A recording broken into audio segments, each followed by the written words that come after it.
Asia cup के final match में शिकस्त के बाद पाकिस्तान क्रिकेट बोर्ड में हंगामी फैसले होने जा रहे हैं और इस हंगामी फैसलों में बाबर आजम और मोहम्मद रिजवान के बारे में बड़ा फैसला कर लिया गया है।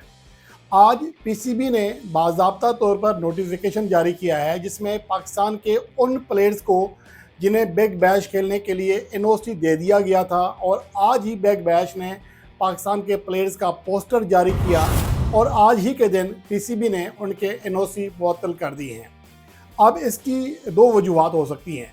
एक तो ये कि बताया जा रहा है कि चूँकि पाकिस्तान को शिकस्त हुई है, पाकिस्तान की कारकर्दगी एशिया कप में यूएई ट्रायंगुलर सीरीज़ में ख़राब रही, क्योंकि पाकिस्तान ने यूएई ट्रायंगुलर सीरीज़ जीती,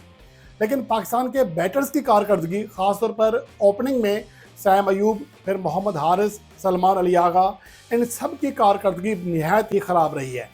अब उसके बाद अब चूँकि पाकिस्तान ने आगे बड़ी कम्पिटिटिव क्रिकेट खेलनी है, ऑस्ट्रेलिया के साथ भी पाकिस्तान की सीरीज़ है, श्रीलंका के साथ भी है, आने वाली सीरीज़ साउथ अफ्रीका के साथ है, फिर T20 वर्ल्ड कप 2026 है, और इस दौरान चूँकि PSL के लिए विंडो रखी गई थी दिसंबर और जनवरी की, अब उसमें भी कोई बड़ी सीरीज़ शेड्यूल होने जा रही है। तो इस वजह से अब बाबर आजम और मोहम्मद रिजवान को रोक दिया गया है कि वो बिग बैश ना खेलें, यानी कि अब इन प्लेयर्स की ना सिर्फ T20 टीम में वापसी हो रही है, बल्कि T20 वर्ल्ड कप 2026 के प्लान का सबसे मेजर पार्ट यही खिलाड़ी होंगे, क्योंकि श्रीलंका में पाकिस्तान को मैचेस खेलने हैं और श्रीलंका की कंडीशंस भी यूएई से ज़्यादा मुख्तलिफ नहीं है, वहाँ पर भी स्पिनर को सपोर्ट मिलती है।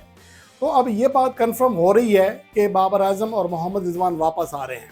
और हो सकता है कि इनमें से कोई एक पाकिस्तान टीम को लीड करे, जिसके बारे में बहुत ज़्यादा इम्कान है, क्योंकि सलमान अली आगा की कैप्टनसी से और उनकी परफॉर्मेंस से कोई भी खुश नहीं है। लेकिन दूसरी जानिब जो सबसे अहम चीज़ है वो ये है कि पाकिस्तान के प्लेयर्स वैसे भी बहुत कम गैर मुल्की लीग्स खेलते हैं, क्योंकि हर गैर मुल्की लीग्स में इंडियन ओनर्स हैं, वो पाकिस्तान के प्लेयर्स को अवॉइड करते हैं। एक जाकर बिग बैश है, बांग्लादेश प्रीमियर लीग है, ये दो ऐसी लीग हैं, या किसी हद तक कैरिबियन प्रीमियर लीग, वहाँ पर भी ज़्यादा अब गैर इंडियन ओनर आ गए हैं। तो इस वजह से पाकिस्तान के प्लेयर्स के पास PSL के अलावा गैर मुल्की लीग्स खेलने का मौका वैसे भी कम होता है। लेकिन अगर इस तरह किया जाएगा कि खिलाड़ियों को एनओसी जारी कर दिए जाएंगे, बाकायदा तौर पर उनका नाम आ जाएगा, एक हाइप क्रिएट होगी, पाकिस्तान के प्लेयर्स के पोस्टर जारी होंगे, और उसके बाद अगर पाकिस्तान के प्लेयर्स को वहाँ जाने से रोका जाएगा तो उसका इम्पैक्ट बहुत बुरा पड़ेगा पाकिस्तान के प्लेयर्स के ऊपर, क्योंकि तो आगे चलकर ये लीग्स पाकिस्तान के प्लेयर्स को दावत तक नहीं देंगी। उसकी वजह यह है कि पाकिस्तान क्रिकेट बोर्ड की जो पॉलिसी है समय से बालातर है, एक वक्त में एक फ़ैसला करते हैं, अगले दिन सब कुछ रिवर्स कर देते हैं। अब आप खुद सोचें कि बिग बैश में बड़ी मुश्किल से बहुत ही कम गैर मुल्की प्लेयर्स खेलते हैं, 2 गैर मुल्की प्लेयर्स खिलाने की परमिशन होती है, और इस बार पाकिस्तान के ज़्यादातर जो प्लेयर्स हैं वो वहाँ खेल रहे हैं। बाबर आजम हैं, मोहम्मद रिजवान हैं, फ़हीम अशरफ हैं, शाहीन अफरीदी हैं, हारिस रऊफ़ हैं। तो एक बड़ी तादाद पाकिस्तान के प्लेयर्स की बिग बैश खेलने जा रही है, लेकिन इन सब के एनओसी मुअत्तल कर दिए गए हैं। तो इसका वाज़ेह मतलब तो फ़िलहाल यही दिखाई दे रहा है कि इन प्लेयर्स की अब पाकिस्तान की T20 टीम में वापसी होने जा रही है। लेकिन